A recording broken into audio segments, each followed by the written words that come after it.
Hello friends, मी संगीता तुमच्या सगळ्यांचे पुन्हा एकदा खूप खूप मनापासून स्वागत करते। आज मी तुमच्यासाठी 1.25 किलोचा रसमलाई फ्लेवरचा 2 टायरचा केकची खूपच सुंदर अशी केक डिझाईन घेऊन आलेली आहे, त्यामुळे व्हिडिओ शेवटपर्यंत नक्की पहा। तर मी एक टीनमध्ये 340 ग्रॅम व्हॅनिला प्रीमिक्स होऊन ते टाकून घेतलेले आहे आणि त्याचबरोबर दुसऱ्या टीनमध्ये 80 ग्रॅम प्रीमिक्स घेतलेले आहे। तर हे दोन्ही आता एक टीन आहे तो 8-9 इंचाचा आहे आणि दुसरा 3 इंचाचा वगैरे असेल, 3 ते 4 इंचाचा, कारण की तो माझ्या मुलीचा टिफिनचा डब्बा आहे। मला खालचा स्पॉन्ज हा जास्त मोठा पाहिजे होता आणि वरचा आहे ना ते खूप छोटा पाहिजे होता। ते का ते पुढे तुम्हाला व्हिडिओमध्ये डिझाईन पाहून केकची कळेलच। तर आता हे आपले दोन्ही स्पॉन्ज शिजून झालेले आहेत। छोटा स्पॉन्ज जो आहे तो 15 मिनिटांमध्ये बेक झाला, शिजून झाला आणि मोठ्या केकला 40 ते 45 कमीत कमी 40-45 किंवा जास्तीत जास्त 50 मिनिटे लागतात।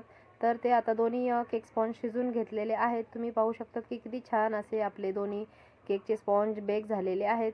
आता दुसरीकडे मी ही अर्धा किलो रसमलाई घेतलेली आहे आणि त्यातले रसमलाईचे दूध आहे ना ती मी 250 ग्रॅम क्रीम बीट करून घेतली होती आणि त्यामध्ये हे टाकून आपल्याला दूध रसमलाईची टाकायचे आहे, कारण की रसमलाई केक करताना तुम्ही क्रीममध्ये जे रसमलाईचे दूध आहे ना ते टाकून घ्यायचे, त्यामुळे खूपच छान असा रसमलाईचा फ्लेवर पूर्ण क्रीमला येतो। तर आता आपण केकच्या लेयर करून घेऊयात। तर मला अर्धा किलो रसमलाई या केक 1.25 किलोचा केक होता, त्यामुळे अर्धा किलो रसमलाई लागली या केकसाठी आणि आता मी दोन्हीचे लेयर कट करून घेतल्या। तर या पद्धतीने आणि त्याचबरोबर मी काय केले, ते अर्धी वाटी बदाम घेतलेले आहेत ते आणि असे आपल्याला छोटेसे क्रश करून घ्यायचे आहेत। माझ्याकडे पिस्ता नव्हता त्यामुळे मी फक्त बदाम घेतलेले आहेत। शक्यतो पिस्ता वगैरे टाकतात रसमलाई केकला, पण माझ्याकडे तो अवेलेबल नसल्यामुळे मी फक्त बदाम टाकले।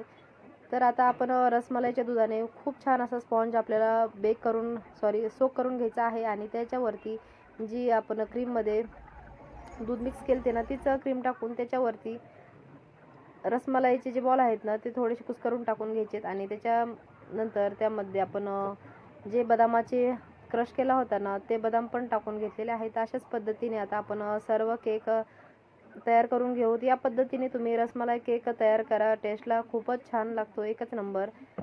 तर अशा पद्धतीने आपला केकला मी मोठ्या केकला क्रम कोटिंग करून घेतली आणि त्याचबरोबर छोटा पण तयार करून घेते आणि हा आता अर्ध्या तासासाठी सेट करून घेतलेला आहे मी फ्रीजमध्ये। आणि परत आता दुसरी क्रीम मी परत 250 ते 300 ग्रॅम ml क्रीम बीट करून घेतली आणि आता या पद्धतीने आपण पूर्ण केकला फिनिशिंग देऊन घेऊयात। पायपिंग बॅगच्या मदतीने केकला क्रीम लावली ना तर खूपच छान आणि एकदम पटपट अशी ही फिनिशिंग होते, एकदम प्लेन अशी। तर कस्टमरने मला पहिले तर कार केक सांगितला होता, कारण की त्यांच्या मुलांना खूप म्हणजे जे केक कार आहेत ना गाड्या ते खूपच आवडतात, त्यामुळे ते म्हटले कार केक। आणि त्यांनी फोटो पण पाठवला, पण तो फॉन्डंटचा होता, त्यांना फॉन्डंटचा केक नव्हता पाहिजे। तर मग मीच म्हटले की कार केक करण्यापेक्षा मी या पद्धतीच्या केकचे सजेशन दिले आणि त्यांना पण खूप आवडला हा केक।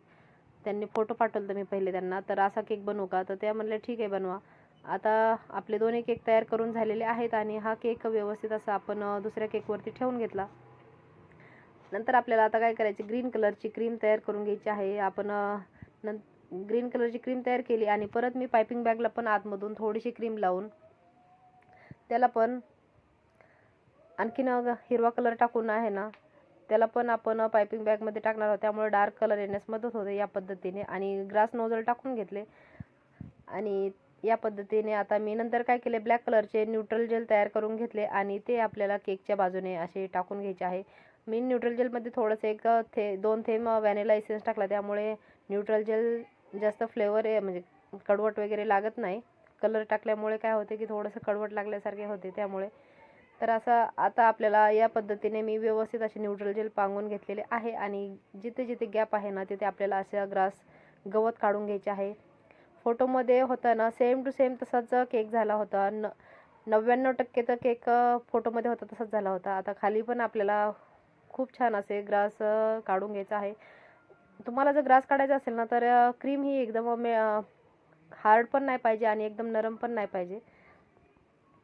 तर फोटोमध्ये ना या पद्धतीची अशी वरती पण गाडी होती आणि जे आपण रोड केलेला आहे ना त्या रोडवरती पण 2-3 गाड्या होत्या, पण ह्या गाड्यानं त्या रोडवरती नाही बसल्या म्हणून मी एकच वरती ठेवली आणि त्याच्या बाजूने आता हे फॉन्डंटचे मी थोडेसे असे रोडवरती असतात नाही ते पट्टे ते करून घेतले, त्याला काय म्हणतात मला माहीत नाही.